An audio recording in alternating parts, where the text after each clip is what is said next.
भाईजान नमस्ते।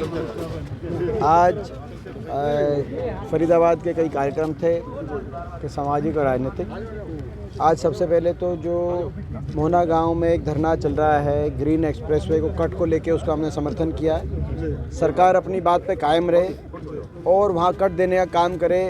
क्षेत्रवासियों की ये बिल्कुल न्याय संगत मांग है, सरकार पूरी करती है तो अच्छी बात है, नहीं तो इनके 6.5 महीने की सरकार का कार्यकाल बिना आचार संहिता के बचा है। नहीं तो अगले साल लोगों के आशीर्वाद से यदि कांग्रेस को अवसर मिलेगा तो कांग्रेस पार्टी वहाँ पे की सरकार वहाँ पे निश्चित तौर से कट दिलवाने का काम करेगी। और अभी हम इसको संसद और विधानसभा में मांग को उठाएंगे।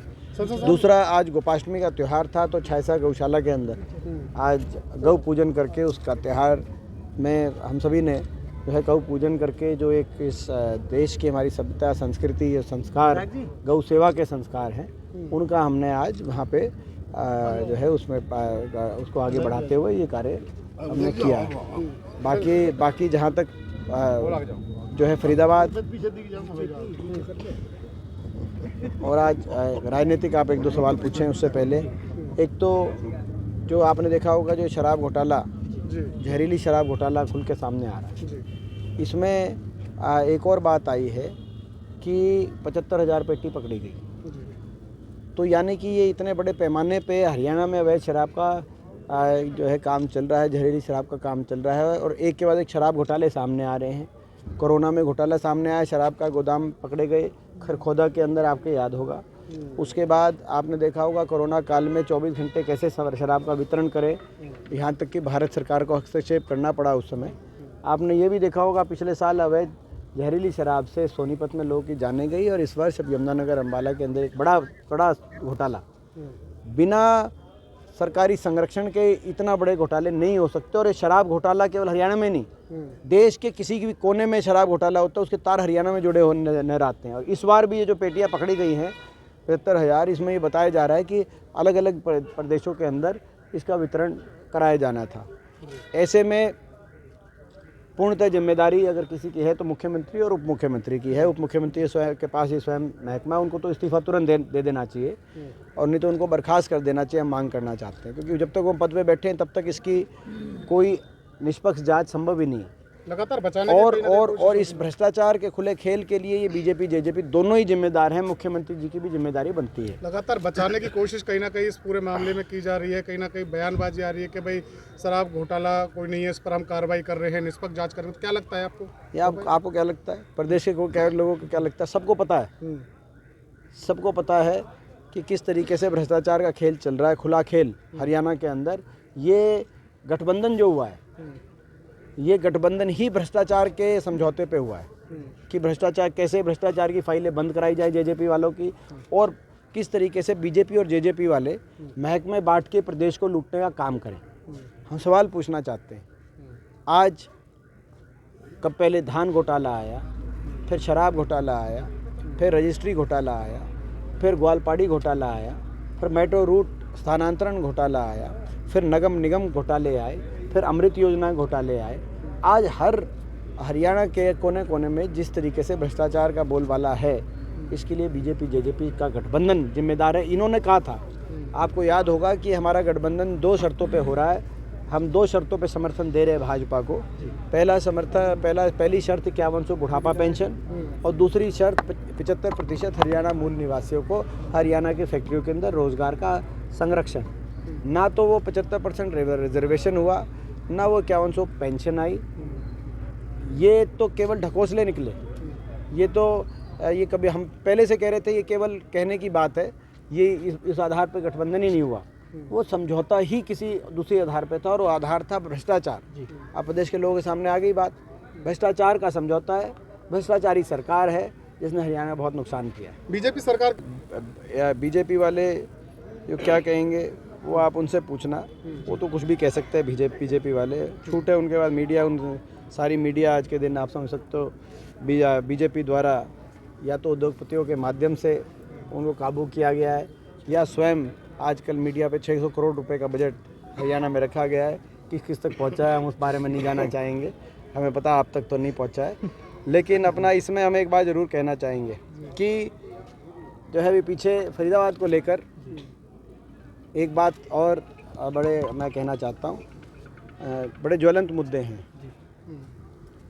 पहला मुद्दा है जो हम अलग अलग इसके प्रदेश के प्रश्नों के अलावा कि हम मांग करते हैं बार बार निगम चुनाव तुरंत कराया जाए। जी बिल्कुल। हमने प्रेस कॉन्फ्रेंस आज भी करेंगे, हम प्रेस कॉन्फ्रेंस आप लोग उस समय हम लेट हो गए। निगम चुनाव से अपनी हार के डर से बीजेपी भाग रही है, ना फरीदाबाद ना गुड़गांव मानेसर, और अभी इसके साथ साथ रोहतक निगम, हिसार निगम, करनाल निगम, पानीपत और यमुनानगर, इन 8 निगमों में जो हरियाणा के निगम हैं इनमें चुनाव की ड्यू डेट आ चुकी है और जा चुकी है। यहाँ तो 1.5 साल हो गया है, 1.5 से ऊपर हो गया। तो ये चुनाव कराए हम मांग करना चाहते हैं। 9 साल फरीदाबाद बेहाल, 9 सवाल जो अभी पूछे गए हैं, मैं उन सवालों को दोहराना चाहता हूँ। और उसमें पहला सवाल है कि देश का सबसे प्रदूषित शहरों में से एक फरीदाबाद क्यों, प्रदूषण पे क्यों ये सरकार पूर्णतः विफल हुई है। फरीदाबाद स्मार्ट सिटी का क्या हुआ, स्मार्ट सिटी के नाम पर केवल 3 सड़क क्यों, 3 किलोमीटर सड़क क्यों। Palwal metro, Faridabad metro, Gurgaon metro का क्या हुआ। एक खंबा भी नया कहीं बनाया हो तो हमें दिखाने, हम तैयार हैं जाने के लिए। आप उस खंबे की लोकेशन लाइए कि भाई इस 10 साल की सरकार में ये एक खंबा, हम वो एक खंबे की फ़ोटो खींच के आप लोगों को दिखाइए, आप लोग के साथ हम चलने को तैयार हैं। चौथा सवाल, 200 करोड़ के निगम घोटाले की जिम्मेदारों पर कार्रवाई क्यों नहीं हुई। 5वां हमारा प्रश्न है, IMT फरीदाबाद में मूलभूत सुविधाओं के अभाव में कोई मदर यूनिट आई क्यों नहीं, ये क्यों हुआ। ये पूरे प्रदेश में ही कहीं कोई इंडस्ट्री नहीं आई। आज बेरोजगारी में हरियाणा नंबर 1 में, IMT फरीदाबाद में भी नहीं आई। लचर कानून व्यवस्था आप स्थिति देखें, कहीं नशे का आलम फरीदाबाद में, कहीं अपराध का आलम। आज ये स्थिति आज फरीदाबाद के एक कॉलोनी के अंदर ये ग्रस्त हो चुकी है, आपके सामने है।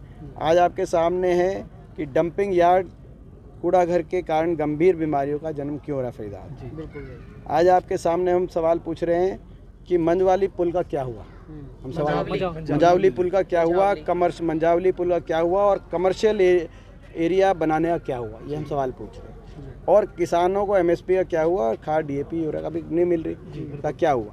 और प्रदूषण, ये हम सवाल पूछ रहे हैं कि भाई प्रदूषित शहर, देश में 23 सबसे प्रदूषित शहरों में 9 हरियाणा के, और फरीदाबाद सबसे प्रदूषित शहरों में बीच में फरीदाबाद का नंबर आता है। ये ऐसा स्थिति क्यों आई, हम मांग करना चाहते हैं। प्रदूषण पे सरकार जो है 10 साल की सरकार ने क्यों असफल साबित हुई।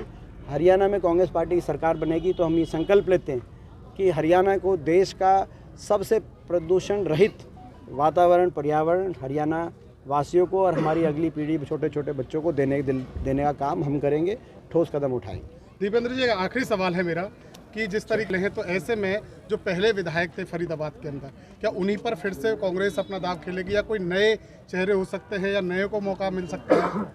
तो इसमें तो देखिए, मैं समझता हूँ कि ये तो जो है कांग्रेस पार्टी की हमारी एक प्रक्रिया, राष्ट्रीय पार्टी है, उस प्रक्रिया के अनुसार हुड्डा साहब और हमारे जो है प्रभारी जी हों, चाहे वो तो कई बार अध्यक्ष जी हों, प्रदेश अध्यक्ष जी कई बार उस बात को स्पष्ट कर चुके हैं कि कांग्रेस पार्टी इस बार जिताऊ और टिकाऊ, 2 कांग्रेस पार्टी कंडीशन रहेंगी, जिताऊ और टिकाऊ। नहीं, लगातार हम देख रहे हैं कि कहीं ना कहीं हलकों के अंदर आवाजें चल रही हैं। तो आप कौन सी सीट का पूछ रहे हैं?